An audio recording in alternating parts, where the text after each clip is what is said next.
नमस्कार. सर्वप्रथम तुम्हा सर्वांचं मनपूर्वक स्वागत. आज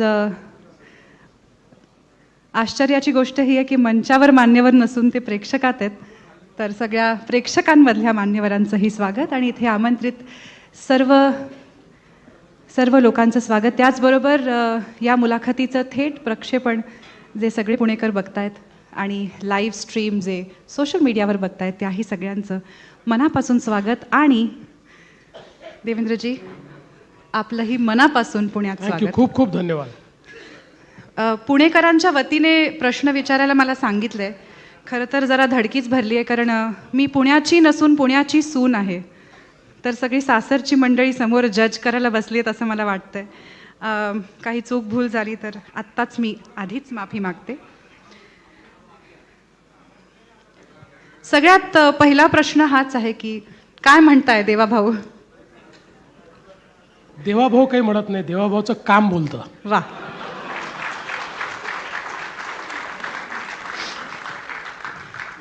तुम्ही म्हणताय तुमचं काम बोलतं, मग अजितदादा सारखे टीका का करतात? अजितदादा बोलतात, माझं काम बोलतं. अजितदादा बोलतात. पण मला या ठिकाणी सांगितलं पाहिजे की खरं म्हणजे या निवडणुकीमध्ये आम्हाला आधी हे लक्षात आलं होतं की पुणे असेल, पिंपरी चिंचवड असेल, या ठिकाणी आम्ही युतीने लढू शकत नाही, कारण आम्ही दोन्ही स्ट्रॉंग पार्टी आहोत. BJP नंबर 1ची पार्टी आहे आमच्या. अरे जरा तुम्ही मीडियावाले बसा बाबा, खूप काही फोटो काढायची गरज नाही आहे, आम्ही नंतर देऊ फोटो तुम्हाला. शांत बसा आता बिलकुल. तर आम्ही ऑलरेडी हे ठरवलं होतं की आपण वेगवेगळे लढतो आहोत आणि मी असं सांगितलं होतं की जिथे आपण लढतो आहोत तिथे आपण मैत्रीपूर्ण लढती असं समजूया आणि एकमेकावर, एकमेकाच्या पक्षावर टीका करू नये. मी आत्तापर्यंत तो संयम पाहिला आहे. त्यांचा संयम थोडा ढळला आहे. कदाचित निवडणुकीतली परिस्थिती पाहून दादांचा संयम जरा थोडासा कमी झालेला मला वाटतोय. त्यामुळे ते बोलतायत, पण 15 तारखेनंतर नाही बोलणार. तुम्ही लोकांना जवळ आणणारे एक्सपर्ट आहात. तिथे भाऊ तुमच्यामुळे जवळ आले आहेत, इथे भाऊ बहीण तुमच्यामुळे जवळ आलेत. तर राज्यात एकत्र आहात, मग या स्तरावरती दादा आणि तुम्ही एकत्र का नाही? पहिल्यांदा तर मला आनंद आहे कुठलाही परिवार जर एकत्रित येत असेल तर.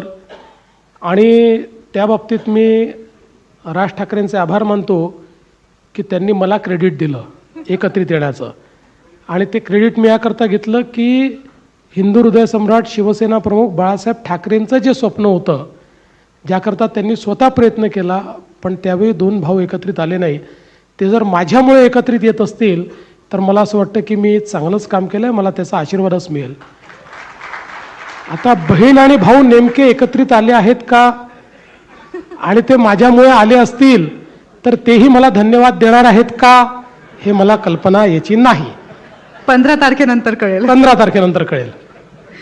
अजितदादांचा विषय निघालाच आहे, तर अगदी हल्लीच त्यांच्या एका भाषणात ते असं म्हणाले की मेट्रोचं तिकीट मोफत केलं पाहिजे. तर हे खरंच शक्य आहे का? ॲक्च्युली आता आज मी अनाऊन्स करणार होतो की पुण्यातनं उडणारी जेवढी विमानं आहेत त्या विमानांमध्ये महिलांना तिकीट माफ केलं पाहिजे. अनाऊन्स करायला काय लागतं? आपल्या बापाचं काय जातं अनाऊन्स करायला?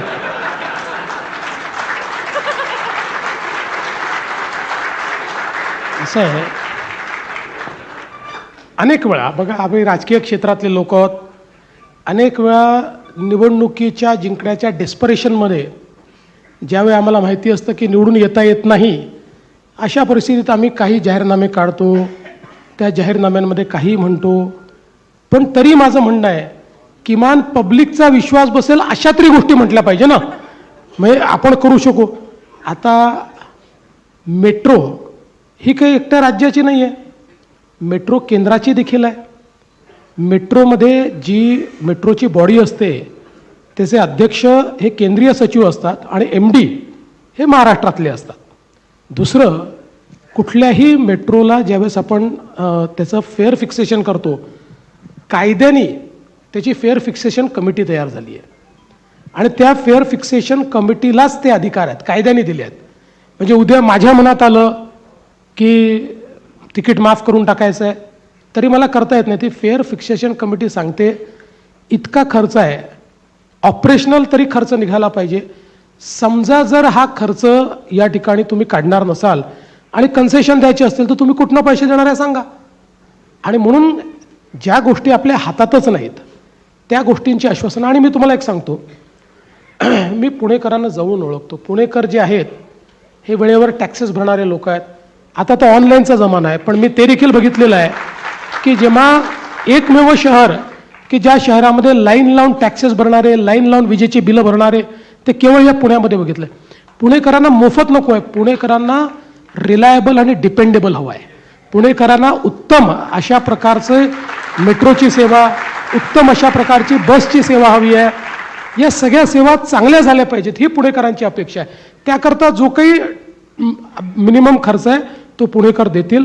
म्हणून मला असं वाटतं की म्हणजे हे जे आश्वासन आहे ते आश्वासन आहे हे पुणेकरांनी समजलं आहे. जे पूर्ण होऊ शकत नाही हे त्यांना माहिती आहे, पण पुणेकरांची त्याच्यावर नाराजी नाही, कारण त्यांना माहिती आहे की त्या ठिकाणी ते निवडून येणार नाही आहेत. तुम्ही मुंबईत मेट्रो आणली, नागपुरात आणली, पुण्यातही आणली. शहर बदललं की माणसं बदलतात, वृत्ती बदलते, थोडी थोडी कामाची पद्धत बदलते. तर ह्या तिन्ही शहरांमध्ये काय वेगवेगळे अनुभव आले हे काम करत असताना? निश्चित वेगवेगळे अनुभव होते. बघा, नागपूरची मेट्रो आणणं अतिशय सोपं होतं.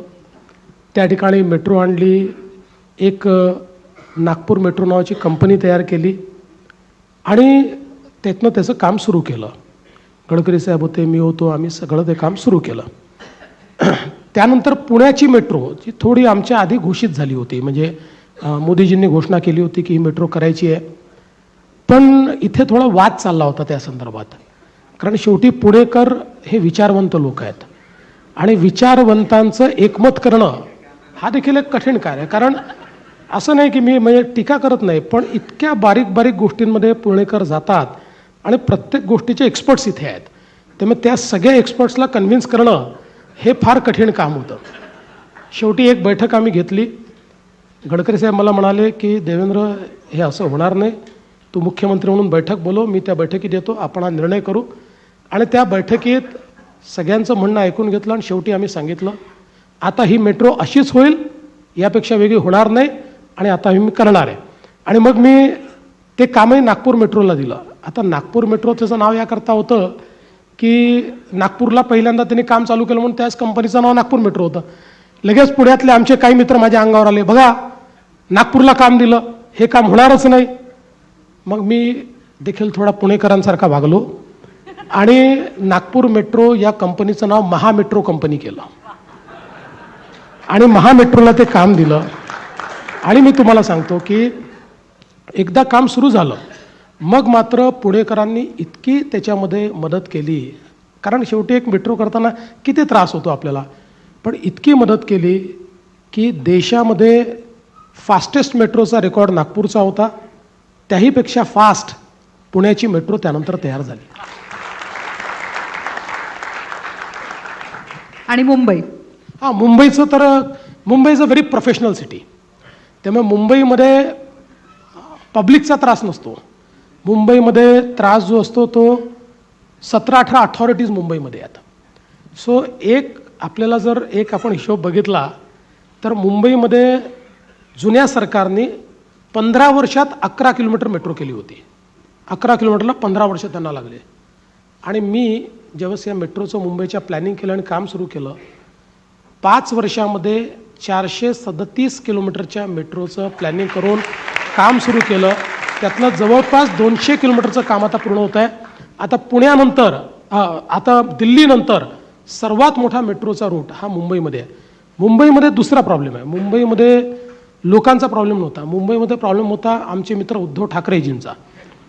आमची मुंबईची जी अंडरग्राऊंड मेट्रो आहे ही फास्टेस्ट पूर्ण केली आम्ही, आणि अचानक त्यांनी त्या मेट्रोमध्ये त्या मेट्रोकरता जी काही आरेमध्ये झाडं कापायची होती त्याच्यावर त्यांनी आक्षेप घेतला. आक्षेप घेतल्यावर मी त्यांना समजवलं की बाबा, त्यांना हे दाखवलं की तुमच्याही काळात ज्यावेळेस म्हणजे मागच्याही काळात जी काही कमिटी झाली होती असं सगळ्या कमिट्यांनी हेच म्हटलेलं आहे, आपल्याला याच्याशिवाय काही दुसरा पर्याय नाही आहे. शेवटी कोर्टात गेलो, सुप्रीम कोर्टात गेलो. सुप्रीम कोर्टामध्ये गेल्यानंतर सुप्रीम कोर्टाने पहिल्यांदा परमिशन दिली. त्या परमिशनने आपण काही झाडं कापले, तिथलं काम सुरू करणार. तेवढ्यात सरकार बदललं. सरकार बदलल्याबरोबर त्यांनी त्याच्यावर स्थगिती दिली आणि स्थगिती दिल्यानंतर त्यांनी एक कमिटी तयार केली, ते मुख्यमंत्री असताना. 1.5-2 वर्ष ती कमिटी चालली. त्या कमिटीने रिपोर्ट दिला आणि त्या कमिटीने आपल्या रिपोर्टमध्ये सांगितलं की आरेची जागाच परफेक्ट जागा आहे, याशिवाय दुसरी जागा नाही आहे. याचं नाव जरी आरे असलं तरी हे रिझर्व्ह फॉरेस्ट नाही आहे, हा त्याच्या बाहेरचा भाग आहे. फॉरेस्ट आणि आरेची जी जागा जिथे आपण मेट्रो करतो आहे त्याच्यामध्ये अनेक बिल्डिंगांना त्या ठिकाणी मंजुरी केली आहे, दिलेली आहे आणि अनेक मजली बिल्डिंग्स त्या ठिकाणी उभ्या आहेत. त्यामुळे इथे करायला काही हरकत नाही. तरी त्यांनी काही त्या संदर्भात ऐकलं नाही. मग परत सुप्रीम कोर्टापर्यंत आम्ही लढलो.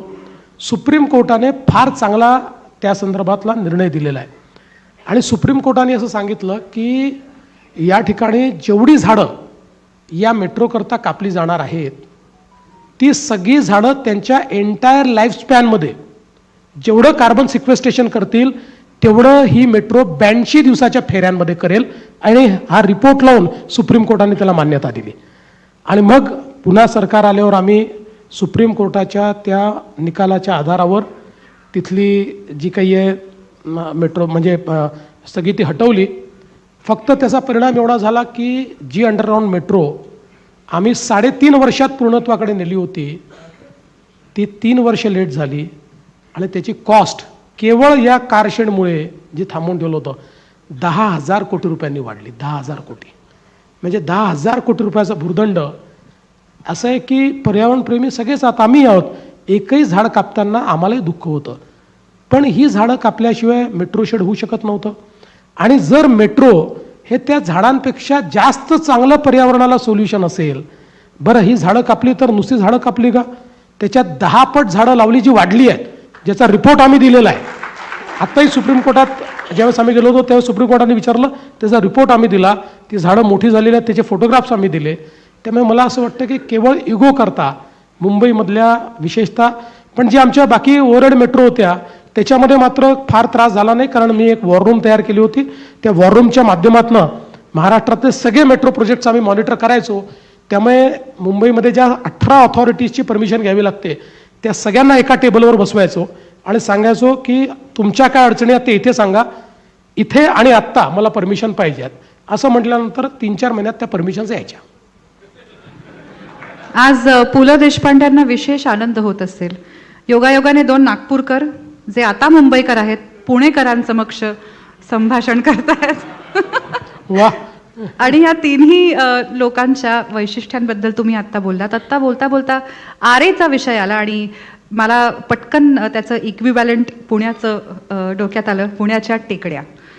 पुण्याच्या टेकड्यांना घेऊन गेल्या अनेक वर्षांपासनं खूप वेगवेगळ्या बाजूंनी वादविवाद सुरू आहेत. तुम्हीच इनफॅक्ट टेकड्यांबद्दल त्यांच्या संरक्षणाबद्दल कायदे पास केले होते, त्याच्या बाजूने तुम्ही होता. तर आता बऱ्याच जणांचं असं म्हणणं आहे की आता तुम्हीच का आमच्या टेकड्या आमच्यापासून हिरावून घेताय, तर काय सांगाल? टेकड्या बिलकुल हिरावल्या जाणार नाहीत. उलट आमचा तर प्रयत्न आहे की टेकड्यांवर जे काही अतिक्रमण आहे त्यांचं पुनर्वसन झालं पाहिजे. त्याच्याकरताही काही जागा आपण आयडेंटिफाय केलेल्या आहेत आणि या टेकड्या टिकल्या पाहिजेत अशा मताचाच मी आहे. मुळामध्ये एक गोष्ट आपण समजून घ्या की याच्यामध्ये एक हिलटॉप हिलस्लोपचा प्रश्न आहे, दुसरा प्रश्न BDPचा आहे आणि एकूणच त्याच्यावर झालेला स्लमचा प्रश्न आहे. आता ज्यावेळेस आपण एखादा विकास आराखडा तयार करतो तर विकास आराखडा तयार करताना त्या विकास आराखड्यामध्ये पुढच्या 10 वर्षाकरता 15 वर्षाकरता कुठल्या झोनमध्ये विकास होऊ शकतो त्या झोनचं आपण झोनिंग करतो. कुठे आपण R झोन करतो, कुठे आपण कमर्शियल करतो, कुठे आपण एम्युनिटीजचा झोन करतो, असे सगळे झोन करतो.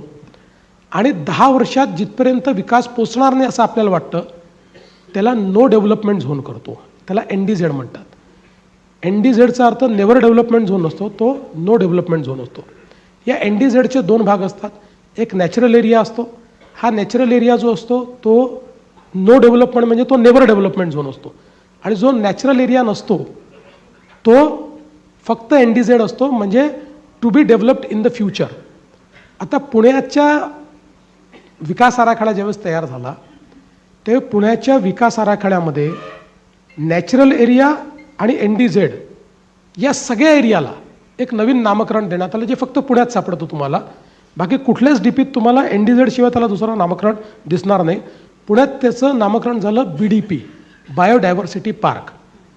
आणि मग हा सगळा एरिया, त्यातला जो डेव्हलपेबल एरिया होता तोही बायोडायव्हर्सिटी पार्कमध्ये गेला, जो नॅचरल एरिया होता ज्याचा खरं बायोडायव्हर्सिटी पार्क करायला पाहिजे होतं तोही त्याच्यामध्ये गेला, टेकडेही त्याच्यामध्ये गेल्या. आणि आता प्रश्न असा निर्माण झाला की आपण त्या संदर्भात पॉलिसी करत नाही, आणि पॉलिसी न केल्यामुळे यातला 30% भाग आता एन्क्रोच झालेला आहे. आपल्या लक्षात असेल की ज्यावेळेस मी पुण्याचा डेव्हलपमेंट प्लॅन मंजूर केला त्यावेळेस अनेक लोकांशी चर्चा करून त्यावेळी हा निर्णय केला होता की महाबळेश्वरला किंवा हिल स्टेशनवर त्या ठिकाणी त्यांनी जी पॉलिसी आणली आहे ज्याला सुप्रीम कोर्टाने अप्रूव्ह केलेला आहे, असा 15% डेव्हलपेबल जो काही तुमचा, कारण इथे खाजगी प्लॉट आहेत, ही काही सरकारी जागा नाही आहे, सगळी मोठ्या प्रमाणात खाजगी प्लॉट्स आहेत. तर 15%, पण ते 15% इफेक्टिव्हली मिळत नाही, ते 9 ते 10% मिळतं. अशा पद्धतीनं जर आपण ते रूल्स इथे लावले आणि बाकी एरियामध्ये कंपल्सरीली त्यांना तो एरिया रिकामा आणि ग्रीन ठेवावा लागेल, तिथे पूर्णपणे तुम्हाला जे काय आहे ते प्लांटेशन करावं लागेल, अशा पद्धतीचे जे महाबळेश्वरला सुप्रीम कोर्टाने रूल्स दिले आहेत त्या रूलप्रमाणे जर आपण मान्यता दिली तर कदाचित याला आपण पुढे थांबवू शकू. आपण अर्धवट काम केलं. त्याच्यावर लोकांनी बरेच वादविवाद नेहमीप्रमाणे झाल्यामुळे मी शेवटी ते ड्रॉप केलं आणि मी सांगितलं आहे तसं राहू द्या. पण परिणाम काय होतो बघा, जेव्हा आपण पॉलिसी तयार करत नाही ना, तुम्हाला इकडची पॉलिसी पाहिजे ना तर तिकडची पॉलिसी पाहिजे. आज पॉलिसी न तयार केल्यामुळे 30% एरिया एन्क्रोच झाला आहे आणि ती एन्क्रोचमेंट रोज वाढते आहे. याचं कारण आहे की ती एन्क्रोचमेंट छुप्या पद्धतीनं त्या ठिकाणी लोक आता त्याचा फायदा घेत आहेत. म्हणून मला असं वाटतं की एक्सपर्ट्सचं ओपिनियन घेऊन काय सस्टेनेबल आहे याचा विचार करून याची पॉलिसी केली पाहिजे. डोंगरं BDPचा भाग 100% वाचला पाहिजे. त्याच्यातलं नॅचरल एरिया 1 इंच घेण्याची आवश्यकता नाही आहे. पण याच्यामुळे जो एकूणच आपण विकासाच्या नावाखाली जे थांबवून ठेवलं आहे, म्हणजे विकास करायचा नाही म्हणून, आणि त्यातनं एन्क्रोचमेंट होत आहे, हे मात्र आपण कुठल्याही परिस्थितीत थांबवलं पाहिजे. आणि दुसरं मी सांगतो की या संदर्भात आता एक कमिटी पण तयार झालेली आहे. मला असं वाटतं की त्या कमिटीचं काम अंतिम टप्प्यामध्ये आहे आणि त्यांचे जे काही सजेशन्स येतील ते सजेशन्स आम्ही पुन्हा पुणेकरांना, कारण पुण्यामध्ये आपण सजेशन घेऊन ते मान्य करून टाकले असं चालत नाही, त्याच्यामुळे ते पुन्हा पुणेकरांकरता आम्ही खुले करणार आहोत. आणि पुणेकर सांगतील त्या पद्धतीनं पण निर्णय असा आधांतरी ठेवून रोज एन्क्रोचमेंट करा, एक दिवस टेकडीवर इंचभर जागा देखील दिसणार नाही, हे मात्र चालणार. पुणेकरांवर मधून सटली टीका होते. नाही, हे टीका नाही आहे. असं आहे, मी तुम्हाला एक सांगतो, हे माझं अतिशय आवडतं शहर आहे, कारण हे बुद्धिवंतांचं शहर आहे. मला यावर यायचंच होतं की बऱ्याच पुण्याच्या नेत्यांच्या भाषणांमधून असं येतं की देवेंद्रजींचं पुण्याकडे खास लक्ष आहे. मध्ये असं मी ऐकलं होतं की इथून निवडणूक लढवणार आहात म्हणून खास लक्ष आहे का? ते मुरली अण्णा बसले आहेत, हे दादा इथे बसलेले आहेत, चांगलं चाललं आहे आमचं. आणि नागपूरकरांचं माझ्यावर मनापासून प्रेम आहे. 6 वेळा त्यांनी मला निवडून पाठवलेलं आहे. त्यामुळे पुण्यावर फक्त प्रेम ठेवायचं आहे, निवडणूक नागपूरहूनच लढवायची आहे. मला आत्ता तुम्ही वेगवेगळ्या कमिटीजचं एकत्र येणं आणि मग निर्णय न होणं आणि त्यामुळे अर्धवट कामं राहणं आणि त्याचा पुढे परिणाम होणं ह्याचं एक उदाहरण आत्ताच माझ्यासमोर मला आढळलं. सिंहगडचा जो फ्लायओव्हर झाला त्याला व्हायला ऑलमोस्ट 2-2.5 वर्ष लागली, त्यामुळे खूप वाहतूक खोळंबली, खूप लोकांना त्रास झाला. तो फ्लायओव्हर झाला, आता खूप आनंद होतोय आणि आता तो मेट्रोच्या पिलर्ससाठी परत फोडण्यात येणार आहे. तर हे सगळं फ्युचर प्रूफ करून एका वेळेला का होऊ शकत नाही? नाही, खरं सांगायचं झालं ना तर पुण्यामध्ये 2-3 फ्लायओव्हर्स आपल्याला तोडावे लागले. याचं कारण, मी कोणावर मला टीका करायची नाही, तर परत म्हणाल निवडणूक आहे म्हणून टीका करताय, पण काही फ्लायओव्हरचं डिझाईन पुण्यामध्ये बिंडोकपणे केलं, बिंडोकपणेच म्हणेन मी. म्हणजे आता तुम्ही बघा, आम्ही किती फ्युचरचा विचार करतो आहे. आता आपण जो पुणे नगर रोड आहे, त्याच्यानंतर पुणे सोलापूर रोड आहे, किंवा आपला चाकण शिक्रापूर हा जो आपला सगळा रस्ता आहे तळेगावपासनं, याचं आता आम्ही डेव्हलपमेंट करतो आहोत. कारण हा सगळा हाय ट्रॅफिकचा एरिया आहे. इथे आम्ही एलिव्हेटेड कॉरिडॉर्स तयार करतो आहोत. मी आधीच मिटिंग घेतली. मी म्हटलं उद्या इथे मेट्रो पोचणारच आहे, त्यामुळे एलिव्हेटेड कॉरिडॉर करताना एकत्रित विचार करायचा. आणि म्हणून तिथलं प्लॅनिंग आम्ही एकत्रित केलेलं आहे. खाली रस्ता असेल, त्याच्यावर एलिव्हेटेड रोड असेल आणि त्याच्यावर मेट्रो असेल. एका सिंगल पिलरवर हे उभं राहील. 60% पैसे आपण वाचू. आत्तापासून करतो. मेट्रो त्याची कदाचित 3 वर्षांनी होईल, 4 वर्षांनी होईल, पण आजच हा विचार आम्ही केल्यामुळे आता ज्यावेळेस आम्ही मेट्रोचे आराखडे तयार करून मंजुरीला पाठवू, तोपर्यंत आमचं तेवढ्या स्ट्रेंथचे पिलर उभे असतील, त्याच्यावर आमचा एलिव्हेटेड रोडही असेल, आणि जेव्हा आम्ही मेट्रो करू त्यावेळेस अतिशय फास्ट आमची मेट्रो होईल. मला असं वाटतं की अशा पद्धतीचंच प्लॅनिंग करणं हे गरजेचं आहे. आता त्या काळात ते का झालं नाही हे मला माहिती नाही. त्यांचं म्हणणं झालंय, पण त्यासाठी बंद आहे ठिकठिकाणी फ्लायओव्हर. मग हेच आधीपासनं माझा बेसिकली हाच प्रश्न होता की ह्याचा आधीपासनं विचार नाही. आता तुम्ही एकाच पिलरवर दोन्ही जाणार आहे. ओके. वाहतूक हा एक अत्यंत कठीण विषय आहे पुणेकरांसाठी. तुमच्याच एका 5 जानेवारीच्याच भाषणात तुम्ही उल्लेख केला होता की 32 प्रमुख रस्ते आहेत पुण्यात, आणि पुण्याच्या एकूण क्षेत्रफळाच्या तुलनेत रस्ते, मुख्य रस्ते हे 9% आहेत, जे 18 ते 20% असले पाहिजेत, आणि त्यांच्यावर 80% वाहतुकीचा भार आहे. तर हा प्रॉब्लेम कसा सोडवायचा? नाही, खरंच आहे की एकूण मोठी शहरं जर आपण बघितली तर त्याच्या तुलनेत जर पुणे हे 500 स्क्वेअर किलोमीटरचं शहर आहे. म्हणजे it is one of the म्हणजे बिगेस्ट अर्बन ॲग्लोमरेशन. महानगरपालिकेचं सांगतो, बाहेरचा विषयच बोलत नाही मी, अगदी पुणे महानगरपालिकेचं क्षेत्र. आणि या पुणे महानगरपालिकेच्या क्षेत्रामध्ये एकूण जी काही रस्त्यांखाली जी काही जमीन आहे किंवा जो रस्ते आपण केलेले आहेत ती फक्त 9% आहे. आणि या 9% फक्त रस्त्यांमुळे आत्ताचा जो ट्रॅफिक आहे हा त्या रस्त्यांच्या कॅरिंग कॅपॅसिटीपेक्षा खूप जास्त झालेला आहे. जसं मी उल्लेख केला त्या भाषणामध्ये की साधारणपणे जेव्हा इथला ट्रॅफिकचा सर्वे केला तर 32 आर्टेरियल रोड असे आयडेंटिफाय झाले की ज्या 32 रोडवर 80% पुण्याचा ट्रॅफिक चालतो. आणि ते रोड जेव्हा तयार केले तेव्हा त्या रोडची जी कॅपॅसिटी आहे त्या कॅपॅसिटीच्या आता 1.5 पटपासून 2.5 पटपर्यंत त्याच्यावर वेगवेगळं ट्रॅफिक आहे. असं असल्यामुळे आज विचार केला तर सगळ्यात कमी वेगानं चालणारा ट्रॅफिक हा पुण्याचाच झालेला आहे, आणि पीक अवरला तो पुढेच जात नाही अशा प्रकारची परिस्थिती आहे. आणि म्हणून खूप वेगवेगळे इंटरव्हेन्शन्स आता याच्यामध्ये आपण घेतलेले आहेत. पहिलं इंटरव्हेन्शन हे आहे की हे जे काही 32 रोड्स आहेत या सगळ्या रोड्सला डिकंजेस्ट करण्याकरता एक प्लॅन तयार केला आहे. त्याच्यावरची अतिक्रमणं कमी करायची, त्याच्यावरचे बॉटलनेक शोधून काढायचे, तिथे वायडनिंग करायचं, त्याची रायडिंग क्वालिटी ठीक करायची, कुठलेही अडथळे त्याच्यावर येणार नाहीत अशा पद्धतीनं हे रोड तयार करायचे. त्याला जिथे फिडर येत आहेत त्या फिडरला आपल्याला कशा पद्धतीनं या ट्रॅफिकशी ॲसिम्युलेट करता येईल जेणेकरून फिडरवर मग पुन्हा ट्रॅफिक थांबतो तर तो थांबणार नाही. जिथे सिग्नल्स आहेत त्या सगळ्या सिग्नलचं सिम्युलेशन करायचं. एक गुगलच्या सोबत आम्ही ते काम करतो आहोत. सगळा जो काही आपल्या CCTVचा लिगसी डेटा आहे आणि आपल्या जी काही आपण व्यवस्था उभी केली आहे त्या लिगसी डेटावर आधारित एक AIचं मॉडेल तयार करून आणि कुठून कसा आपला ट्रॅफिक मूव्ह होतो आणि ते सिग्नलला कशा पद्धतीनं आपण किती वेळाचा केला पाहिजे आणि तोही अडॉप्टिव्ह पद्धतीनं आपण केलेला आहे किंवा करतो आहोत. तर त्यातनं या 32 रस्त्यांची कॅरिंग कॅपॅसिटी आपण वाढवतो आहोत. एकूण पुण्यामध्ये 23 उड्डाणपूल नवे आपण तयार करतो. त्यातल्या 8चं काम सुरू झालेलं आहे. 15चं काम येत्या 1-2-3 महिन्यामध्ये वेगवेगळ्या टप्प्यात हे काम त्या ठिकाणी सुरू होईल.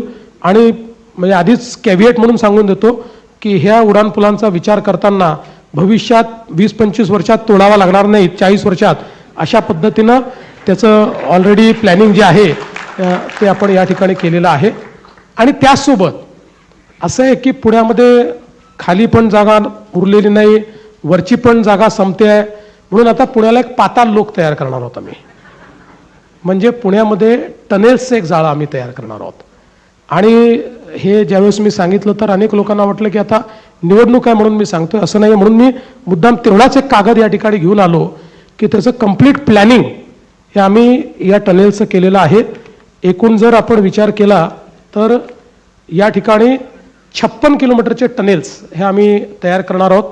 ज्याच्यामध्ये आपण जर विचार केला तर येरवड्यापासनं तर कात्रजपर्यंतचा टनेल आहे, जो स्वारगेट, रेसकोर्स वगैरे अशा सगळ्या भागात जाणारा एक टनेल आहे. जगताप डेअरीपासून सिंहगड रोड, पाषाण, कोथरूड, कात्रज, त्यानंतर औंध, संगमवाडी, जो खडकीकडनं अशा पद्धतीचा एक आपण टनेल, अशा प्रकारे जवळपास 54 किलोमीटरचे टनेल्स आहेत आणि एकूण 32,000 कोटी रुपयाला लागणार आहेत. त्या संदर्भात त्याचं डिझाईन पण तयार झालेलं आहे. त्याच्या सगळ्या गोष्टी म्हणजे त्याचं एकूण इंटिग्रेशन जे आहे, प्लॅनिंग, हे देखील सगळं आपण केलं आहे. आणि हे सगळं करत असताना पुण्यामध्ये सीमलेसली पुण्याच्या एका भागातून दुसऱ्या भागात आपल्याला कसं जाता येईल याचा आपण त्या ठिकाणी प्रयत्न केलेला आहे. आणि यासोबत मागच्या काळामध्ये आपण पुणे रिंग रोडचं काम चालू केलं. एकटा पुणे रिंग रोड जो आहे हा पुण्यातल्या ट्रॅफिकचं कंजेशन 40% कमी करू शकतो. आता त्याचं काम आपलं चाललेलं आहे. आउटर रिंग रोडचं चाललं आहे आणि इनर रिंग रोडचंही चाललं आहे. हे 2 रिंग रोड झाल्यामुळे तसंही कंजेशन कमी होईल. मी या ज्या तुम्हाला लिंक सांगितल्या, पुणे शिरूर, हडपसर, यवत आणि तळेगाव, चाकण शिक्रापूर, यामुळे एक प्रकारे जे आपले MIDCs आहेत किंवा इंडस्ट्रियल इस्टेट्स आहेत किंवा आपले मेजर जे काही शहर आहेत तिकडे जाणारे रस्ते, त्याच्यावरचंही जो काही लोड आहे तो आपण कमी करू. आणि या टनेल्सच्या माध्यमातून, या पाताल लोकच्या माध्यमातून आपण, मला असं वाटतं की पुण्याला पूर्णपणे डिकंजेस्ट करू शकू. आणि याच्यासोबत मगाशी जसा उल्लेख झाला की कुठलंही शहर केवळ रस्त्यांच्या भरोशावर डिकंजेस्ट होत नाही, ते डिकंजेस्ट होतं त्या ठिकाणच्या जी काही पब्लिक ट्रान्सपोर्ट सिस्टीम आहे त्याच्या भरोशावर. पुण्यामध्ये आपण जवळपास 100 किलोमीटरच्या वर मेट्रोचं नेटवर्क तयार करतो. 32 किलोमीटर आता झालेलं आहे, 24 किलोमीटरचं काम चाललेलं आहे. आत्ता नवीन 2 कॉरिडॉर्स आपल्याला मंजूर झाले आहेत. एक कॉरिडॉर आपण अजून तयार करून आता त्या ठिकाणी पाठवतो आहोत. त्यामुळे या सगळ्या कॉरिडॉरचं काम झाल्यानंतर एकीकडे 100 किलोमीटरचं मेट्रो नेटवर्क आणि मागच्या काळात पुण्यामध्ये आम्ही 1000 इलेक्ट्रिक बसेस घेतल्या आणि पुण्यामध्ये काही छोट्या बसेस देखील घेतल्या. आमची ही जी बसेसची संख्या आहे ही आम्हाला 1000वरून 5000वर न्यायची आहे.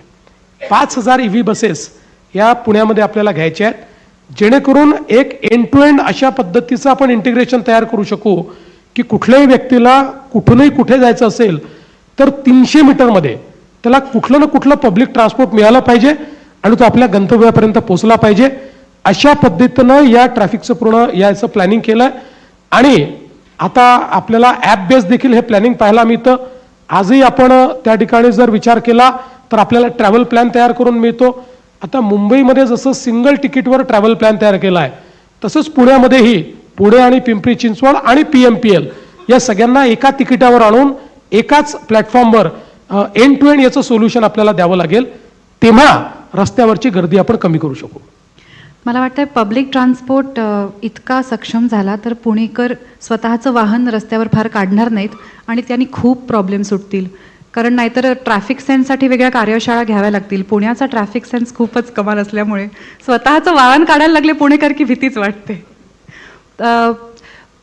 पण टनेल्सची आयडिया खूप छान आहे, कारण तिथे पार्किंग होऊ शकणार नाही, हॉकर्सचं अतिक्रमण होऊ शकणार नाही. त्यामुळे आणि मुळामध्ये आम्ही काही टनेल्स हे ज्यावेळेस मुंबईला तयार केले आणि आता मुंबईतही मोठ्या प्रमाणात टनेल्सचं काम आम्ही सुरू केलं, त्यावेळी असं लक्षात आलं की हे फार सस्टेनेबल सोल्युशन आहे. आणि अलीकडच्या काळामध्ये आपली टेक्नॉलॉजी इतकी वेगवान झाली आहे की पूर्वी ज्या टनेल्सचा 6-7 वर्ष लागायचे ते आता 2 वर्षात तयार होतात. तुम्ही बघा जी मेट्रो 3 आहे, मेट्रो 3 मध्ये जवळपास आपण 40 किलोमीटरचे टनेल्स तयार केले आहेत. हे जे 40 किलोमीटरचे टनेल्स आहेत, ॲक्च्युअल टनेलचं काम 2.5 वर्षात पूर्ण झालं. बाकी मग तिथे स्टेशन्स करावे लागतात, त्या स्टेशन्सच्या कामाला वेळ लागतो. त्यामुळे आता टनेल बोरिंग मशीन्स या अतिशय वेगवान आलेल्या आहेत आणि हे टनेल करताना आम्ही ट्विन टनेल करणार आहोत. म्हणजे या ठिकाणी एक जाण्याचा आणि एक येण्याचा असणार, एकाच टनेलमधनं जाणं येणं नाही आहे. आणि आता एक मुंबईत नवीन टेक्नॉलॉजी आणली आहे, ज्याचं पहिलं काम आम्ही मुंबईमध्ये करू. हे ट्विन टनेल, आता ट्विन टनेल आपण कसे बनवतो, एक टनेल आणि त्याच्या बाजूला एक टनेल. आता ट्विन टनेल असा आलेला आहे की टनेलच इतक्या डायमीटरचा असतो की एकावर एक त्या टनेलमधनं, म्हणजे पहिल्या मजल्यावरनं त्याच्यात मेट्रो जाऊ शकते, खालच्या मजल्यावरनं गाड्या जाऊ शकतात, किंवा येणारा ट्रॅफिक पहिल्या मजल्यावरनं जाऊ शकतो, जाणारा ट्रॅफिक दुसऱ्या मजल्यावर म्हणजे खालच्या याच्यावरून जाऊ शकतो. अशा प्रकारचा टनेल देखील आम्ही तयार करतोय. त्यामुळे ही जी काही नवीन टेक्नॉलॉजी आहे त्याचा उपयोग करून आपल्याला शहर पूर्णपणे डिकंजेस्ट करता येईल. वाहतुकीबरोबरच पुण्याचा अजून एक खूप मोठा प्रॉब्लेम हा पाण्याचा प्रॉब्लेम आहे. आणि तुम्ही 24/7 समान पाणी पुरवठा या योजनेचा उल्लेख तुमच्या भाषणात केला आहे. पण आत्ता शहरात 40% पाणी गळतीचं एक ब्लॅक होल सुद्धा आहे. सो एकीकडे पाणी मिळतंय, दुसरीकडे जिथे बऱ्यापैकी IT झोन्स आहेत तिथे कोडर्सना 2 मिनटं उसंत मिळाली की टँकर्सना बोलवावं लागतं, अशी ही परिस्थिती आहे. आणि पाण्याशी रिलेटेड प्रोजेक्ट मॅनेजमेंट हा तुमचा अगदी अभ्यासाचा विषय आहे. तर हा प्रॉब्लेम कसा सॉल्व्ह करायचा? मला असं वाटतं की हे खरंच आहे. पुण्यावर नेहमी हा आरोप होतो की लोकसंख्येच्या तुलनेमध्ये पुणे खूप जास्त रॉ वॉटर घेतं. आपला जो काही नागरी भागाकरता 155 लिटर प्रति व्यक्ती हे नॉर्म्स आहेत, त्याच्यापेक्षा कितीतरी जास्त रॉ वॉटर पुणे घेतं आणि तरी पुण्यामध्ये पाण्याची टंचाई आहे. याचं सरळ कारण असं आहे की याच्यामध्ये गळती आहे, याच्यामध्ये काही अजून बाकी इतर बाबी असतील. आणि म्हणूनच मागच्या काळामध्ये आम्ही महानगरपालिकेच्या माध्यमातून या ठिकाणी एक समान पाणीपुरवठा वितरण योजना तयार केली. आणि या योजनेचं जे काही त्या ठिकाणी ध्येय आहे ते हेच आहे की जो काही पाणीपुरवठा आहे तो पूर्णपणे अकाउंटेबल करायचा. जुन्या लाईन्स बदलायच्या, नवीन लाईन्स टाकायच्या, प्रेशर मेंटेन करायचं, वितरण पद्धतीमध्ये मोठ्या प्रमाणात बदल करायचे, जे काही बल्क वॉटर आहे त्याचा हिशोब ठेवायचा, वॉटर अकाउंटिंग करायचं. याचा पहिला प्रयोग ॲक्च्युली नागपूरमध्ये झाला आणि नागपूरमध्ये त्याला 24/7 नाव होतं आणि नागपूरमध्ये तो खूप यशस्वी झाला. आता पुण्यातही मला असं वाटतं की जवळपास 60% ते काम पूर्ण झालं आहे, 60 ते 65%, आणि उरलेलं कामही आता पूर्णत्वास जात आहे. अनुभवातनं मी सांगतो की हे काम पूर्ण झाल्यानंतर पाण्याची रिलायबिलिटी वाढते, पाण्याची अकाउंटेबिलिटी वाढते, पाण्याचा फोर्स वाढतो आणि त्यातनं पाण्याची इकॉनॉमी देखील चांगली होते. आणि पुण्यामध्येही आता ज्या भागामध्ये या योजनेचं काम झालेलं आहे तिथला अनुभव तसाच आहे. एकदा हे पूर्ण झाल्यानंतर आपण मोठ्या प्रमाणात जे काही पाणी ते वाचवू शकू. आणि तुम्ही जसं सांगितलं, आता हा काहीसा पिंपरी चिंचवड किंवा त्याच्या बाहेरचा जो भाग आहे या भागामध्ये देखील आपल्याला अशा प्रकारच्या काही ज्या सोसायट्याज आहेत त्या ठिकाणी आजही टँकरनी पाणी पुरवठा होताना पाहायला मिळतो. पण आता पुण्याकरता, पुण्यात आलेल्या 32 गावांकरता, जुन्या आलेल्या गावांकरता आणि पिंपरी चिंचवडकरताही पाणी पुरवठ्याच्या नवीन योजनाचं काम चाललेलं आहे.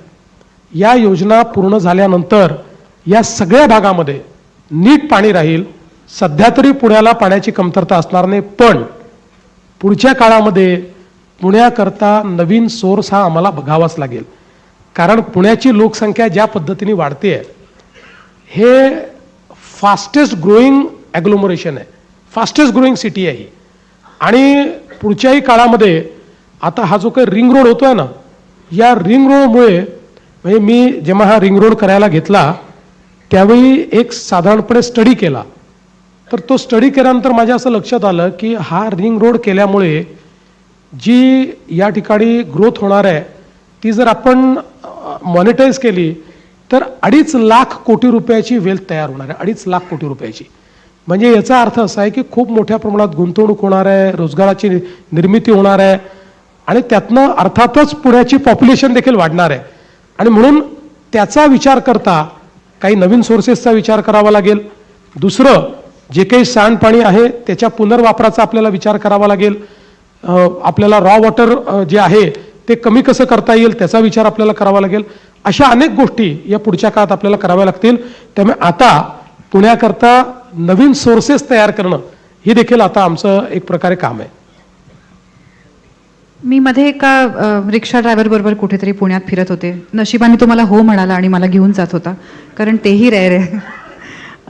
तर खूप ट्रॅफिक होतं आणि तोच वैतागला होता आणि तो सारखं ट्रॅफिकला वैतागून काय काय बोलत होता. तर मी त्याला सहज विचारलं, तुम्ही कुठले आहात? तर ते म्हणाले, मी नऱ्ह्याचं आहे. तर मी म्हटलं, मग तुम्ही इथे काय करताय, तुम्ही नऱ्ह्यात का नाही राहत आहात? तर ते म्हणाले की तिथे काहीच नाही आहे काम करायला, कुठल्याही प्रकारचा रोजगार मला तिथे मिळणार नाही आहे, म्हणून मग मी पुण्यात येऊन रिक्षा चालवतो. तर मला हेच विचारायचं होतं की बऱ्याचदा जेव्हा आपण डेव्हलपमेंटबद्दल बोलतो तेव्हा त्या सेंट्रल झोनबद्दल त्याच्याबद्दल खूप फोकस असतो, कारण तुमचे मतदार जास्त तिथे, डेव्हलपमेंट तिथे जास्त. पण ह्या सगळ्या बाकीच्या नवीन गावांचा ज्याच्यात आता समावेश झाला आहे 23 गावांचा, मग परत 11 गावांचा, तर हे डिसेंट्रलायझेशन कधी होणार आणि तिथे रोजगार उपलब्ध करून देणे, तिथे वेगवेगळ्या संधी उपलब्ध करून देणे, ह्याचा विचार तुम्ही करताय का? नाही, हा विचार आपण केलेलाच आहे. पुणे ग्रोथ हब ही जी काही एक संकल्पना आपण मांडली आहे, ही संकल्पना पुण्याचा वाढता विस्तार आणि पुढची अपॉर्च्युनिटी या दोन्हीचा विचार करून आपण Pune as a growth hub, ज्यामध्ये पुणे आहे, ज्यात पिंपरी चिंचवड आहे आणि ज्याच्यामध्ये PMRDAचा एरिया आहे. तुम्ही बघा, ज्यावेळेस मी मागच्या वेळेस मुख्यमंत्री होतो त्यावेळेस हे पुण्याचं रॅपिड अर्बनायझेशन पाहूनच आपण PMRDA तयार केली. आपण जर PMRDA तयार केली नसते तर आता काय परिस्थिती असते हे या ठिकाणी सांगता येत नाही. पण आता PMRDA आणि हा सगळं जे क्षेत्र आहे याचा एकात्मिक विचार करून पुण्याला आपल्याला ग्रोथ हब तयार करायचा आहे. आज बघा, आपण जर महाराष्ट्राचा विचार केला तर महाराष्ट्राची अर्थव्यवस्था जी आहे किंवा महाराष्ट्राचा जो GDP आहे हा $580 बिलियन आहे, $580 बिलियन आहे. त्याच्यामध्ये पुण्याचं कॉन्ट्रीब्युशन जे आहे ते $70 बिलियन आहे. म्हणजे मोठं कॉन्ट्रीब्युशन करणारं पुणे आहे. पण पुण्याचं पोटेन्शियल किती आहे? तर पुण्याचं पोटेन्शियल हे जवळपास $280 बिलियन पर्यंत एकट्या पुण्याचं पोटेन्शियल आहे की पुणे एवढं कॉन्ट्रीब्यूट करू शकतं. आणि म्हणून हे जे जवळपास 4 पट जे कॉन्ट्रीब्युशन पुणे करू शकतं, या दृष्टीने पुण्याला कसं विकसित करायचं, त्या पद्धतीचं इन्फ्रास्ट्रक्चर, त्या पद्धतीचं टाउन प्लॅनिंग, या सगळ्या गोष्टी आता आपण हातामध्ये घेतल्या आहेत. आणि ग्रोथ हब ज्यावेळेस आपण विचार करतो, आजही बघा, एक मागची वेव होती ही IT ची वेव होती. IT च्या वेवमध्ये पुण्याने तुलनेनं बरं काम केलं. खूप चांगलं मी म्हणणार नाही, पण तुलनेनं पुण्यानं चांगलं काम केलं. आपल्याला याहीपेक्षा जास्त स्कोप होता. हैदराबाद असेल किंवा बंगलोर असेल, काही ना काही प्रमाणात मुंबईने मोठा लॉस केला आणि थोडा पुण्याने केला. पण आता नवीन वेव आहे, ती वेव IT ची नाही, ती आता GCCची वेव आहे. आणि ग्लोबल कॅपॅबिलिटी सेंटरची जी वेव आहे याच्यामध्ये मात्र पुणे मागे राहणार नाही.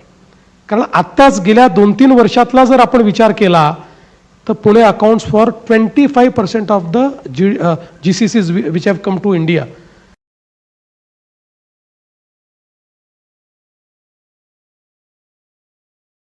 आणि म्हणून आम्ही पुण्यापासून नवी मुंबईपर्यंतचा कॉरिडॉर हा एक GCCचा कॉरिडॉर म्हणून या ठिकाणी तयार करण्याचा प्रयत्न करतो आहोत. आणि मला असं वाटतं की या दृष्टीने इतक्या मोठ्या प्रमाणात जॉब्स या ठिकाणी तयार होतील आणि हे सगळे जॉब्स या वाढत्या एरियातच तयार होतील. कारण आता आपण प्लॅनिंग करतोय, जसं मी तुम्हाला एक उदाहरण सांगतो की आपण ज्यावेळेस PMRDA क्षेत्राचं पहिल्यांदा प्लॅनिंग केलं त्यावेळेस सुवर्ण जोरांग सारखी जी सिंगापूर प्लॅनिंग अथॉरिटी आहे त्याला आपण आणून त्याचं प्लॅनिंग केलं. अर्थात उद्धवजीचं सरकार आल्यानंतर त्यांनी ते रद्द केलं, मग काहीतरी वेगळा प्लॅन तयार केला. मग आता पुन्हा शिंदेजींशी मी बोललो आणि आम्ही तो प्लॅन रद्द केला. आता पुन्हा जो जुरांगचा प्लॅन आहे त्याच्यावर आम्ही नव्याने आता तो प्लॅन आताच्या परिस्थितीमध्ये आताच्या ELU प्रमाणे आम्ही तो तयार करतो. तर आता पुण्यामध्ये एक सस्टेन्ड अशा पद्धतीनं प्लॅनिंग आणि इन्व्हेस्टमेंटची स्ट्रॅटेजी केली आहे. म्हणजे मी तुम्हाला सांगू इच्छितो की हे तर 32,000 कोटी रुपये वेगळे, पण आता पुढच्या 5 वर्षामध्ये पुणे महानगरपालिकेच्या वतीनं जी आपण इन्व्हेस्टमेंट करणार आहोत ती देखील 44,000 कोटी रुपयाची आहे. 44,000 करोड, म्हणजे जी मेट्रोपेक्षा अजून वेगळी आहे, जी विविध क्षेत्रामध्ये आपण करतोय. त्यामुळे आताचा आपला जो अप्रोच आहे हा कोणीतरी नगरसेवक सांगतो म्हणून हे काम कर, कोणीतरी मुख्यमंत्री सांगतो म्हणून ते काम कर, आमदार सांगतो म्हणून हे काम कर, असं नाही आहे. तर एक पूर्ण आपण इन्व्हेस्टमेंटचा प्रोग्राम तयार केला, त्याचा इन्व्हेस्टमेंटचा प्लॅन तयार केला, त्याचे रिसोर्सेस आपण आयडेंटिफाय केले आणि 2030 सालापर्यंत पुढच्या 5 वर्षामध्ये हे 44,000 कोटी रुपये आपण इन्व्हेस्ट केल्यानंतर एक चांगली सस्टेनेबल सिटी म्हणून पुण्याकडे आपल्याला पाहता येईल. मध्ये एकदा मी माझ्या एका मित्राकडे गेले आणि दिवाळीचं सगळं डेकोरेशन पाहिलं आणि किल्ला दिसला नाही. तर मी त्याला विचारलं, किल्ला का नाही रे बाबा केला? तर तो म्हणाला, मी केला होता, तो आता रिडेव्हलपमेंटला गेलाय. तर पुण्यात जवळपास प्रत्येक गल्लीत एक बिल्डिंग रिडेव्हलप होते. त्याने 2-3 वेगवेगळे प्रॉब्लेम्स निर्माण झालेत. मी पुन्हा एकदा ते सांगते पुणेकरांसमोर. एक म्हणजे प्रचंड धूळ, त्याच्यामुळे वाढत जाणारा AQI, ज्याचा आपल्या सगळ्यांनाच त्रास होतोय, आवाज, वेगवेगळ्या प्रकारचं प्रदूषण, आणि ज्या ठिकाणी बंगल्यात किंवा सोसायटीजमध्ये 5, 10, 15 कुटुंब राहत होती, तिथे आता 16 मजल्यांच्या इमारती उभ्या राहणार आहेत. तेवढ्या सगळ्या लोकांची कॅरिंग कॅपॅसिटी त्या रस्त्याकडे, त्यांच्या सुवेजकडे, पाणी पुरवठ्याकडे आहे का? ह्या सगळ्या गोष्टींचा विचार पुणेकर तर करतायतच, तुम्ही करताय का आणि काय काय उपाय आहेत? नाही, निश्चित आपण त्याचा विचार करतोय. कारण तुम्ही म्हणता ते खरं आहे. आज आपल्या शहरांमध्ये आपल्याला पर्यावरणाचा विचार करणं हे फार गरजेचं आहे. आणि पुण्याचा एअर क्वालिटी इंडेक्स जो आहे तो अतिशय चिंताजनक झालेला आहे, यात काही दुमत नाही. पण एअर क्वालिटी इंडेक्स जर आपल्याला चांगला करायचा असेल तर त्याला एक 360 डिग्री सर्क्युलर इकॉनॉमीचा अप्रोच लागतो, ज्यामध्ये water quality, air quality, solid waste management या सगळ्या गोष्टी अंतर्भूत करून आपल्याला त्या गोष्टी कराव्या लागतात. आता पुणे महानगरपालिकेने एक क्लायमेट ऍक्शन प्लॅन हातामध्ये घेतलेला आहे. पिंपरी चिंचवडने देखील तो केलेला आहे. पुण्याच्या क्लायमेट ऍक्शन प्लॅनमध्ये आता याच वर्षी जवळपास 230 कोटी रुपये ते या क्लायमेट ऍक्शन प्लॅनचा भाग म्हणून करतायत. पण हा मोठा क्लायमेट ऍक्शन प्लॅन आहे. आता काही पुण्याचे जे काही इंटरव्हेन्शन्स आहेत, हे इंटरव्हेन्शन्स निश्चितपणे मला असं वाटतं की पुण्याला त्या ठिकाणी चांगलं करतील. उदाहरणादाखल आता पुण्यामध्ये जवळपास 1100 MLD जे सिवेज हे आपल्या नदीमध्ये जातं आणि आपल्या वॉटर क्वालिटीला प्रदूषित करतं, त्याच्यातनं आपली एअर क्वालिटी प्रदूषित होते आणि क्वालिटी ऑफ लाईफ त्याच्यामुळे अफेक्ट होतं. मागच्या काळामध्ये आपण नदी सुधार कार्यक्रम हातामध्ये घेतला आणि मोठ्या प्रमाणात STPची निर्मिती सुरू केली. आता जवळपास पुढच्या वर्षीच्या जूनपर्यंत यातला मेजर पोर्शन हा आपण पूर्ण करू.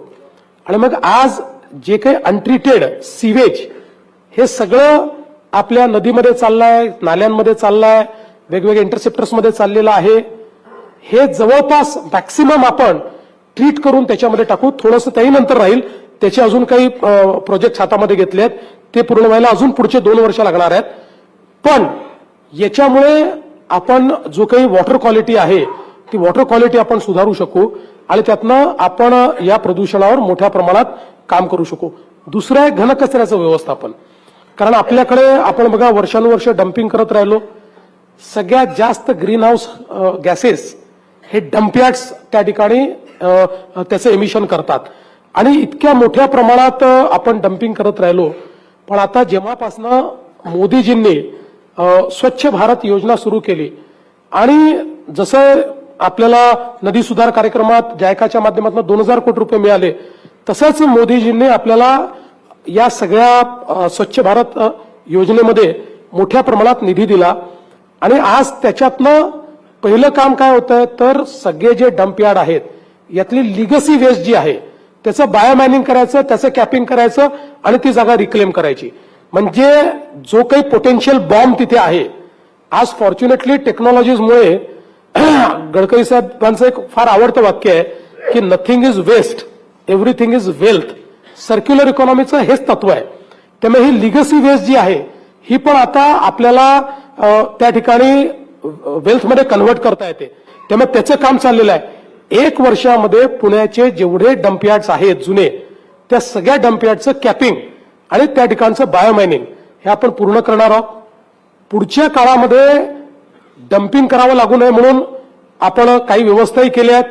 कचऱ्याचा वेल्थमध्ये कन्व्हर्ट करण्याकरता कचऱ्यापासून विद्युत निर्मितीचा प्रकल्प या ठिकाणी झालेला आहे, काही पेलेट्सचा प्रकल्प देखील या ठिकाणी झालेला आहे.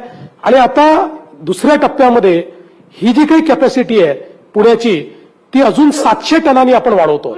अजून 700 टन्स पुण्यामध्ये सॉलिड वेस्टचं जे काही डिस्पोजल आहे हे सायंटिफिक पद्धतीने करण्याकरता ती कॅपॅसिटी आपण उभी करतो. ही कॅपॅसिटी उभी राहिल्यानंतर साधारणपणे डम्पिंगची आवश्यकता पडणार नाही. साधारण याचं तत्व असं आहे की 7 दिवसाचा कचरा हा, कारण ते कचरा रॉ मटेरियल आहे या सगळ्या व्यवस्थेचं, म्हणून केवळ 7 दिवसाचा कचरा त्या ठिकाणी ठेवायचा, बाकी कचरा त्यामुळे वास संपून जातो. दुसरं असं आहे की कचरा उचलणे. या कचरा उचलण्यामध्ये जे ट्रान्सफर स्टेशन्स आहेत ह्या ट्रान्सफर स्टेशन्समुळे एक मोठं प्रदूषण एअर पोल्युशन जे आहे हे एअर पोल्युशन होतं. ते ट्रान्सफर स्टेशन्स हे सगळे ऑटोमॅटिक कसे होतील, ते सगळे मेकनाइज कसे होतील, या दृष्टीने एक इनिशिएटिव्ह पुण्यामध्ये घेतलेला आहे. पुढच्या काळामध्ये झिरो गार्बेज करण्याकरता जी काही योजना आहे त्या योजनेमध्ये सगळ्या ट्रान्सफर स्टेशनचं मेकनायझेशन हे देखील आपण करतो. त्यामुळे सॉलिड वेस्टमधनं जी काही एअर क्वालिटी आपली खराब होते त्याच्यावर आपण एक कुठेतरी हे आणणार आहोत. आणि त्यासोबत दुसरं एअर क्वालिटीला सगळ्यात जास्त खराब करणारे आपल्या वाहनं आहेत. पुण्यामध्ये दरवर्षी 4 ते 5 लाख वाहनांची वाढ होते. सगळ्यात fastest growing market is Pune. पण त्याचं उत्तर पब्लिक ट्रान्सपोर्ट आहे. दुसरं, आज फॉर्च्युनेटली म्हणजे पुणेकर हे तसं एखादी गोष्ट फास्ट अडॉप्ट करतात. आज आपण जर टू व्हीलरचा विचार केला तर सगळ्यात जास्त टू व्हीलर पुण्यामध्ये ईव्ही होत आहेत. आता नवीन टू व्हीलर जे लोक घेतात ते ईव्ही घ्यायला लागलेले आहेत. आता हळूहळू आपण ईव्ही कारचं मार्केट, महिंद्राने खूप सुंदर कार काढल्या, म्हणजे मी तर असं म्हणेन की गरीबाची टेस्ला आहे ती महिंद्राची कार. इतकी चांगली कार त्यांनी त्या ठिकाणी काढलेली, अनेक कंपन्यांनी काढलेल्या आहेत. त्यामुळे हळूहळू आपल्याला आपलं जे व्हेकल्स आहेत या पण ईव्ही कडे न्याव्या लागतील. आणि पब्लिक ट्रान्सपोर्ट हा आपण मेट्रो केल्यानंतर, आणि म्हणून गेल्या 4-5 वर्षात सातत्याने मी आज जोर दिला, पुणे असो किंवा कुठलंही शहर असो, इथे डिझेलच्या बसेस घ्यायच्या नाहीत, पेट्रोलच्या बसेस घ्यायच्या नाहीत. सीएनजी असेल तर सीएनजीवर चालवा आणि नाही तर इलेक्ट्रिक बसेस घ्यायच्या. आणि आता मोठ्या प्रमाणात केंद्र सरकारही आपल्याला इलेक्ट्रिक बसेस देते आहे. मला वाटतं पुण्याला आताच मुरली अण्णा सांगतील 1000 इलेक्ट्रिक बसेस आता केंद्र सरकारने आता नुकतेच पुण्याला दिलेल्या आहेत. त्यामुळे हे ज्यावेळेस पब्लिक ट्रान्सपोर्ट म्हणजे वी आर द बिगेस्ट पोल्युटर, हे सगळं पब्लिक ट्रान्सपोर्ट हे बिगेस्ट पोल्युटर आहे. हे सगळं ज्यावेळी आपण ईव्हीवर नेऊ किंवा अल्टरनेट फ्युएलवर नेऊ त्यावेळी पुन्हा एकदा हे जे काही प्रदूषण आहे हे प्रदूषण कमी येईल. आणि मग चौथा मुद्दा जो महत्वाचा तुम्ही मांडला, आता नव्याने आपण कन्स्ट्रक्शन करता एसओपीज तयार करतो. कारण हे खरंच आहे की पुणे रिडेव्हलप होणारच आहे. जुनं पुणे आहे त्या पुण्यामध्ये रिडेव्हलपमेंट होणार आहे आणि 30, 40, 50 वर्षानंतर ती आपली गरजही बदलते. या रिडेव्हलपमेंट करता आता कन्स्ट्रक्शनचे काही नॉर्म्स आपण तयार करतो, काही आहेत पण काही एसओपी नव्याने तयार करतो की ज्या ग्लोबली अप्रूव्ड अशा प्रकारच्या एसओपीज आहेत त्या एसओपीच्या वापराशिवाय तुम्हाला कन्स्ट्रक्शन करता येणार नाही. म्हणजे जसं आता आपण वेगवेगळ्या परमिशन्स घेतो तशी तुम्हाला तेही एक कंप्लायन्स करावा लागेल. आणि ते जर केलं तर उडणारी धूळ किंवा त्यातनं तयार होणारं प्रदूषण, त्यातनं खराब होणारी एअर क्वालिटी ही देखील आपल्याला ठीक ठेवता येईल. असा एक मल्टीप्रॉंग अप्रोच त्याच्यामध्ये आपण घेतलाय की ज्यातनं ही पुण्याची एअर क्वालिटी, आणि म्हणून मी म्हटलं की पुढचे 5 वर्ष आता जी इन्व्हेस्टमेंट आहे ही सस्टेनेबल इन्व्हेस्टमेंट करायची आहे आणि क्लायमेट प्रूफ अशा पद्धतीनं आपल्याला किंवा क्लायमेटचं संवर्धन करणारी अशा प्रकारचीच इन्व्हेस्टमेंट करायची. पुण्याला संस्कृतीचं माहेरघर म्हणतात आणि इथे कलेला खूप महत्व आहे. तर त्या अनुषंगाने 2-3 प्रश्न आहेत माझ्या मनात. कुठल्याही प्रकारचे विकासाचे जे प्रॉमिसेस किंवा आता प्रचार सुरू आहे तर याबद्दल बोलणं सुरूच असतं, या सुविधा मिळतील, असं होईल तसं होईल.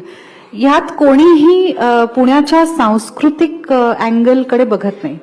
अजूनही पिंपळे निलख मधला आमचा प्रेक्षक बालगंधर्वाला येऊन नाटक बघतो. तर ज्या शहरात कला संस्कृती या सगळ्यांचं माहेरघर ज्याला म्हटलं जातं तिथे मूलभूत सोयी सुविधा, स्मार्ट सिटी ह्या सगळ्या गोष्टी सोडून हे लेखकांचं शहर आहे. इथे एकेकाळी खूप प्रिंटिंग प्रेसेस असायच्या, वाचनालय असायची, नाट्यगृह, या सगळ्या गोष्टींबद्दल कोणीच बोलताना दिसत नाही, असं का? नाही, मला असं वाटतं की असं नाही आहे. हे खरं आहे की अजून आपल्याला जास्त नाट्यगृहांची आवश्यकता आहे. पण आपण पुणेही बघितलं असेल किंवा पिंपरी चिंचवड बघितलं असेल, मागच्या काळांमध्ये ज्या अम्युनिटीज आपण तयार केल्या त्या अम्युनिटीजमधनं काही नवीन नाट्यगृह, काही सभागृह हे या ठिकाणी तयार झालेले आहेत. तथापि मला असं वाटतं की पुण्यासारख्या सांस्कृतिक नगरीला जसं आपण क्लायमेट ॲक्शन प्लॅन करतो तसा एक कल्चर ॲक्शन प्लॅन देखील केला पाहिजे, याबद्दल माझं दुमत नाही. आणि मी असं समजतो की आजच्या या संवादातनं मला ही एक कल्पना आता या ठिकाणी आलेली आहे किंवा तुम्ही मला सुचवली असं मी म्हणेन. म्हणजे पुण्यात करत नाही असं नाही आहे, पण तरी देखील अतिशय ज्याला नियोजनबद्ध पद्धतीनं आपण कल्चर ॲक्शन प्लॅन किंवा सांस्कृतिक क्षेत्राकरता एक कार्यपद्धती आपल्याला कशी तयार करता येईल, कार्ययोजना कशी तयार करता येईल ती नक्की बघू. याचबरोबर विद्यापीठांमध्ये जिथे जिथे आर्ट्सचे कोर्सेस आहेत, स्पेशली परफॉर्मिंग आर्ट्स नाटकाचे, तिथे सबसिडीज नाही मिळत, आत्ता तरी बऱ्याच विद्यालयांना नाही आहेत. प्रायव्हेट इन्स्टिट्यूशन्समध्ये ह्या कलेचं प्रशिक्षण घेण्यासाठी खूप फीस भराव्या लागतात. आपल्याकडे इतकी मोठी लोककलेची परंपरा आहे. अशा अनेक विद्यार्थ्यांना आमच्या क्षेत्रातल्या वेगवेगळ्या डिपार्टमेंट्समध्ये जर प्रोफेशनल ट्रेनिंग घ्यायचं असेल तर यासाठी तुम्ही एक्झिस्टिंग विद्यापीठांमध्ये काही सबसिडाइज्ड कोर्सेस सुरू कराल का? नाही, निश्चित करता येतील. आणि दुसरं असं आहे की एक गोष्ट आपण मान्य केली पाहिजे की परफॉर्मिंग आर्ट्सच्या संदर्भात शासकीय क्षेत्रामध्ये गेल्या काही वर्षांमध्ये खूप काही व्यवस्था आपण उभ्या केल्या नाहीत. ज्या झाल्या त्या खाजगी क्षेत्रामध्ये झाल्या किंवा ज्या वर्षानुवर्ष चाललेल्या आहेत त्याचा थोडा विस्तार झाला, पण नव्याने आपण त्याच्यामध्ये खूप काही भर घातली असं नाही आहे. पण आत्ताच एक आमचे जे सांस्कृतिक कार्यमंत्री आहेत आशिष शेलारजी यांनी या संदर्भातला एक प्लॅन तयार केला आहे आणि तो पॅन महाराष्ट्र प्लॅन तयार केला आहे, ज्याच्यामध्ये महाराष्ट्रातले एकतर नाट्यगृह जे जुने झाले आहेत त्याची सुधारणा कशी करायची, परफॉर्मिंग आर्ट्स करता काही नवीन इन्स्टिट्यूट्स कशा उभ्या करायच्या, त्याचं काही नवीन इन्फ्रास्ट्रक्चर कसं उभं करायचं, या संदर्भातला एक प्लॅन आम्ही तयार केला आहे. तो महानगरपालिकेच्या क्षेत्र डोक्यात ठेवून नाही, तो महाराष्ट्र डोक्यात ठेवून तयार केलेला आहे. पण त्याच्यामध्ये महानगरपालिकेचाही सहभाग हा निश्चितपणे आम्ही घेऊ. थँक्यू. हे ऐकून खरंच खूप बरं वाटलं. माझ्या एका नाटकात असं वाक्य आहे की मी एका नटाला विचारते की ये सारी कलाएं और कलाकार दुनिया के युद्ध समाप्त कर सकते हैं, तर तो म्हणतो समाप्त नहीं कर सकते लेकिन उन्हें सहने की ताकद दे सकते. क्या बात है, बहुत अच्छा. तर मला तुम्हाला विचारायचंय, तुम्ही नाटकं चित्रपट बघता का, वेळ मिळतो का, आणि बघितलं असेल तर शेवटचं आवडलेलं नाटक किंवा चित्रपट कुठला? नाही, अलीकडच्या काळामध्ये फारशी काही नाटकं पाहणं माझं होत नाही. आवडलेलं नाटकं बघताय तुम्ही, फक्त ती म्हणजे ती नाही, नाटकं बघतोय आणि करतोय, आता काय सांगू.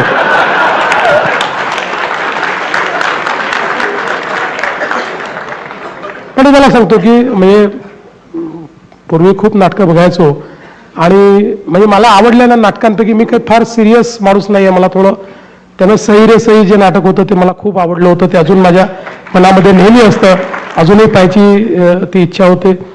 आणि खरं तर मला तुम्हाला खोटं सांगत नाही, मला नाटकाची जी आवड लागली किंवा नाटकं पाहायला लागलो तर लहान असताना मी नव्हेच पाहिलं होतं आणि तेव्हा माझं ते समजण्याचं फार वय नव्हतं, पण मला ते इतकं आवडलं होतं आणि तेव्हापासून मी मराठी नाटकं पाहायला लागलो. खूप त्याच्यानंतर नाटकं बघितली आणि आता राजकारणामध्ये इतके लोक मला भेटतात की त्यांना विचारलं असं का केलं तर ते म्हणतात तो मी नव्हेच. पण तुम्हाला एखादं नाटक किंवा सिनेमा आवडला तर तुम्ही आवर्जून तो रेकमेंड करता का लोकांना? हा, करतो ना.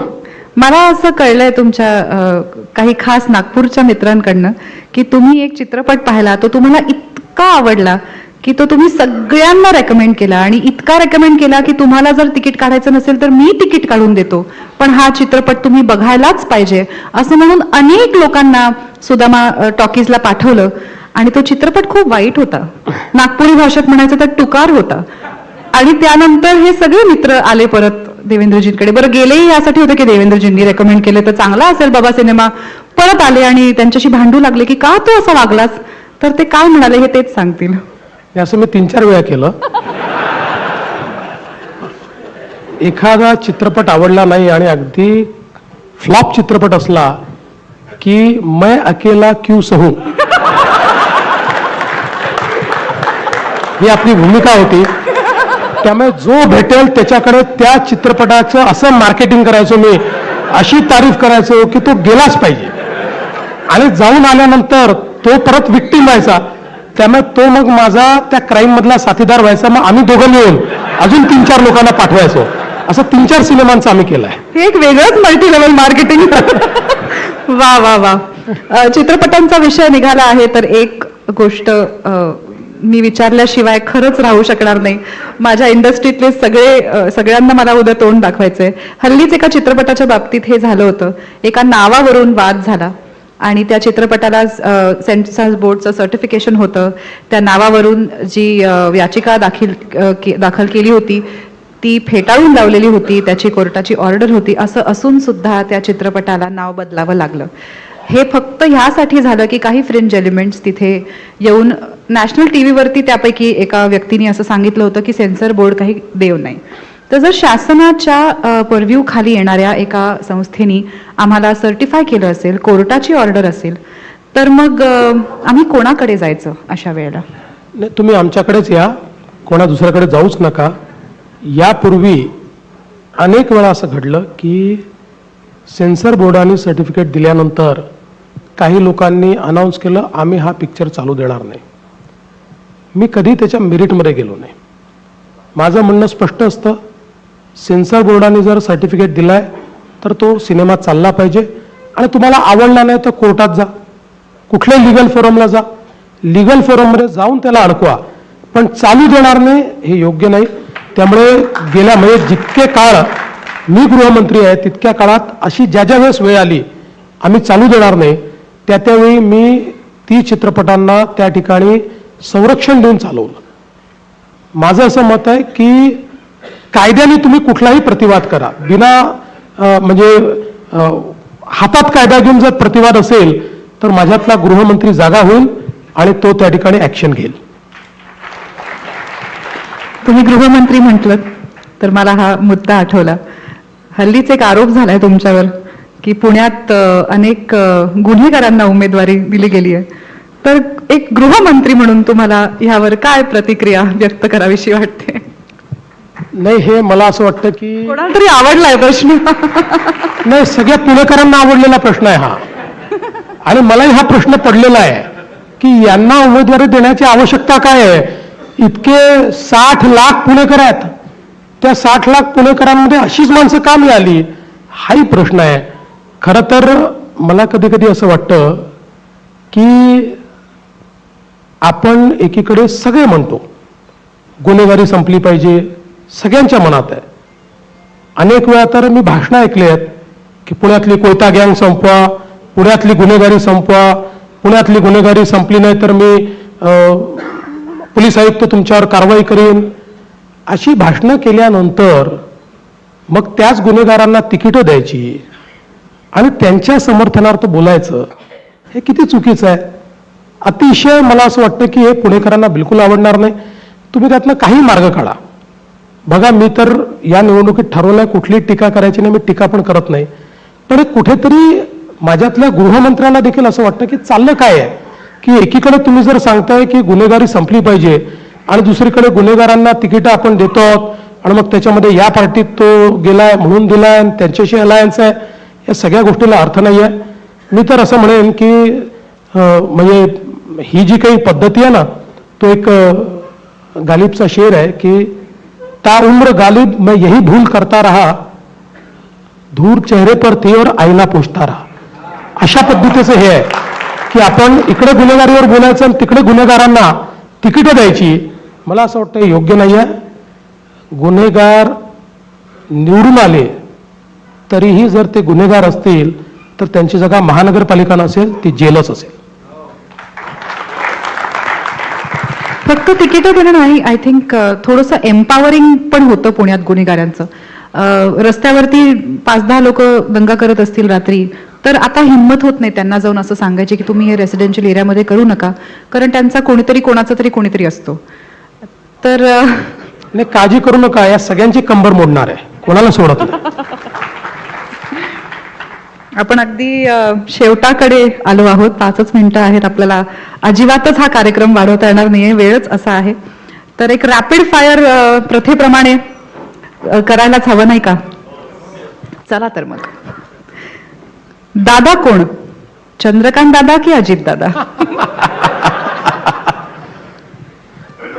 पक्षामध्ये चंद्रकांत दादा, सरकारमध्ये अजित दादा.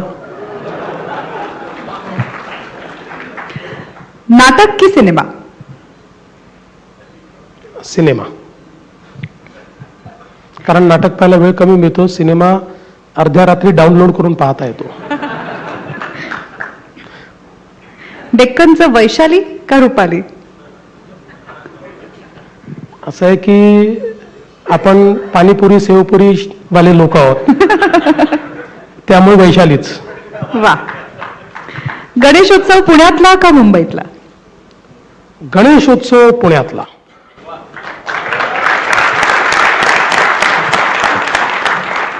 मिसळ पाव की तरी पोहे? सोपं आहे. पुण्यात आलं तर मिसळ पाव, नागपूरला गेलं तर तर्री पोहे. मातोश्री मधली दारं आता उघडणार आहेत, तर निवडणूक झाल्यावर आधी कुठल्या भावाकडे चहा प्यायला जाणार, राज का उद्धव? नाही, असं आहे की मातोश्रीतली दारं माझ्याकरता बंद झाली होती. मी प्रयत्न केला तरी ती उघडली नाही. परवा आता कुठल्या तरी मुलाखतीमध्ये उद्धवजी असं म्हणाले की या ठिकाणी मातोश्रीवर टीका करणं सोडलं तर देवेंद्र करता मातोश्रीची दारं उघडी होतील. मी कधीच मातोश्रीवर टीका केली नाही. मी माझ्या टीकेचा स्तर नेहमी ठेवतो. पण मला आता त्यांना एकच सांगायचं आहे, माझ्याकरता महाराष्ट्रातल्या जनतेच्या हृदयातली दारं आता उघडलेली आहेत, त्यामुळे दुसऱ्या दाराची लालसा मला राहिलेली नाही. बाकी चहा प्यायला बोलवलं तर मी कोणाला नाही म्हणत नाही. 2-4 दिवस आता आमची त्या ठिकाणी एकमेकाच्या विरुद्ध सगळं चालेल, पण मी 16 तारखेनंतर कोणाही सोबत चहा पिऊ शकतो, काही अडचण नाही. तुमच्या स्तरावर काम करणारे सगळे जे राज्यकर्ते असतात त्यांना हे शक्य होतं बऱ्याचदा, हे हेवेदावे संपतात आणि मग सगळं बरोबर होतं, छान होतं. पण अगदी ग्रासरूट लेवलला काम करणारे कार्यकर्ते बऱ्याचदा हे डिफरन्सेस विसरू शकत नाहीत. आणि गेल्या काही दिवसांमध्ये आपण हे पाहिलंय की बऱ्याच कार्यकर्त्यांचं मन दुखावलं गेलंय. अनेक वर्ष निष्ठावंत असलेले तुमच्या पार्टीचे कार्यकर्ते काही खुश आहेत, काही नाही आहेत. तर शेवटच्या काही प्रश्नांमध्ये मला तुम्हाला असं विचारायचं आहे की तुमच्या पुण्याच्या भाजपाच्या कार्यकर्त्यांना काय सांगाल? बघा, हे राजकारणाचं क्षेत्रच असं आहे, कभी खुशी कभी गम. त्याच्यामुळे राजकारणामध्ये मी नेहमी असं सांगतो की the biggest virtue is patience. Patience शिवाय इथे काही नाही. 10 गोष्टी मनासारख्या होतात तर 20 गोष्टी मनाविरुद्धही होतात. पण तरी देखील या क्षेत्रामध्ये आपल्याला जर टिकायचं असेल तर पेशंटली काम करत राहावं लागतं. आता या निवडणुकीच्या निमित्ताने आमच्यासमोर मोठा प्रॉब्लेम काय आला, 17ला निवडणूक झाली होती. प्रत्येक निवडणुकीनंतर एक नवीन पिढी तयार होते. 17 नंतर एक नवीन पिढी तयार झाली. ज्याला 22ला निवडणूक लढवायची होती, 22ला निवडणूकच झाली नाही. 22 पासून एक अजून नवीन पिढी तयार झाली आणि दोन्ही पिढ्या एकत्रितपणे 26च्या निवडणुकीत आम्हाला लढायचं आहे या दृष्टीने त्या ठिकाणी तयार होत्या. दुसरं असं आहे की अनेक वेळा एकेका प्रभागामध्ये 3-3, 4-4 चांगली मंडळी असतात, निष्ठावंत असतात. आणि मग प्रश्न हा पडतो की एका निष्ठावंताला दिलं तरी 3 निष्ठावंत तर राहून जातात. आणि मग त्यांना असं वाटतं की आमच्या निष्ठेत काय कमतरता आहे. बरं, आमच्याकडे अजून तरी अशी फुटपत्ती आली नाही किंवा असं मापही आलं नाही किंवा आर्टिफिशियल इंटेलिजन्सही तयार झालेला नाही कुठला टूल की कोण जास्त त्याच्यामध्ये बाबा आहे हे आपलं शोधून काढायचं, निष्ठावंत कोण जास्त निष्ठावंत आहे हे शोधण्याचा कुठला टूल नाही आहे. तेव्हा कोणालाही आपण एकाला तिकीट दिली की बाकी तिघांना वाटतं आमच्या निष्ठेत काय कमतरता होते, आम्ही इतके वर्ष काम केलं, आम्हाला काय नाही दिलं. दुसरं एक अजून असतं, इलेक्शनमध्ये अनेक वेळा इलेक्टिव्ह मेरिट हा देखील विषय असतो. आपण जेव्हा कॉम्पिटिंग अशा प्रकारच्या व्यवस्थेमध्ये आहोत त्यावेळी कधी कधी चॉईस असतो प्रचंड निष्ठावंत कार्यकर्ता आणि निवडून येणारा कार्यकर्ता. त्यावेळी दुर्दैवाने आजच्या जगामध्ये निष्ठावंतापेक्षा निवडून येणारा हा अनेकदा उजवा ठरतो. आणि मग अशा परिस्थितीमध्ये हे खरंच आहे की हा अन्याय होतो. म्हणून मी इतके वर्ष आता निवडणुका लढवतोय. दर निवडणुकीतला एक अनुभव आहे की काही जवळचे लोक दूर जातात, काही लोक अबोला धरतात, काही लोक 3-3 वर्ष बोलत नाहीत. पण मी आपला प्रयत्न करून शेवटी त्यांच्याशी संवाद साधून त्यांच्याशी आपली मैत्री पुन्हा मी स्थापन करत असतो. शेवटचे 2 प्रश्न आहेत. क्वचितच असा नेता बघायला मिळतो जो राजकीय हेवेदावे, पक्षाच्या पातळीवरचे पॉलिटिक्स ह्या सगळ्याच्या पलीकडे जाऊन एक व्यापक दृष्टीने डेव्हलपमेंटकडे, इकॉनॉमिक डेव्हलपमेंटकडे बघतो आणि अशा काही गोष्टी करून ठेवतो ज्या आपल्याला अनेक वर्ष लक्षात राहतात. तो माझ्या मते पॉलिटिशियन किंवा राजकारणी न राहता एक स्टेट्समन होतो. तर असं पोटेन्शियल असलेले नेते आम्ही तुम्हाला समजतो.